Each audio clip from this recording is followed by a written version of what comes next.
Friends, welcome back to my channel. ఇవాళ నా స్టైల్లో పప్పు గోంగూర ఎలా వేయాలో మీకు చూపిస్తున్నాను. ముందుగా పోపు వేసుకుని అందులో గోంగూర పచ్చిమిరపకాయలు వేసి మగ్గించుకోవాలి.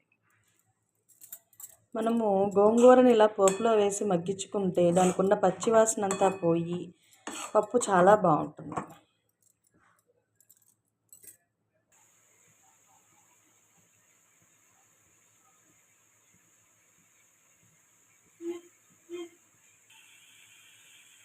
ఇలా మగ్గుతున్న గోంగూరలో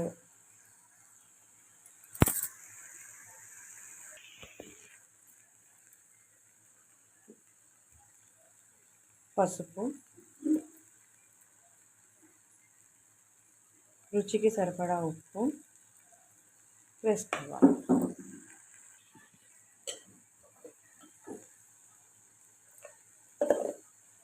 వన్ స్పూన్ కారము వేసుకోవాలి. ఇలా మగ్గుతున్న గోంగూరలో మనం పిసుకు పెట్టుకున్న చింతపండు పులుసు వేసుకోవాలి. నేను చింతపండు పులుసు ఎందుకు వేస్తున్నానంటే నేను చేసేది పుల్ల గోంగూర కాదు, మంచి గోంగూర. పుల్ల గోంగూరకి చింతపండు పులుసు అవసరం లేదు. మంచి గోంగూరకి అయితే మనము చింతపండు పులుసు వేసుకోవాలి, లేదంటే పులుపు మనకి తినేటట్టుగా ఉండదన్నమాట. చింతపండు పులుసు వేసుకుంటే సమానంగా ఉంటుంది. ఇలా మగ్గుతున్న గోంగూరలో మనం ఉడికించుకున్న పప్పు వేసుకోవాలి.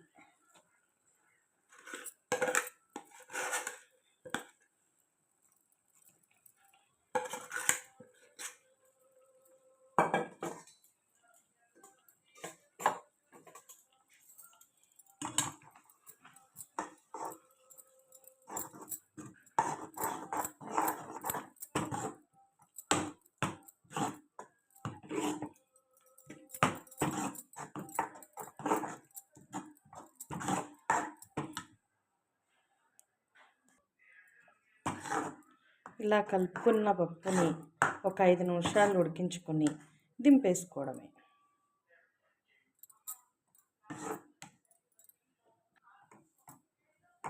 ఐదు నిమిషాల తర్వాత ఇలా ఉడుకుతున్న పప్పును ఆఫ్ చేసుకుని సర్వింగ్ బౌల్లోకి తీసుకుని సర్వ్ చేసుకోవడమే. Thank you for watching my video. Please like and share, subscribe my channel.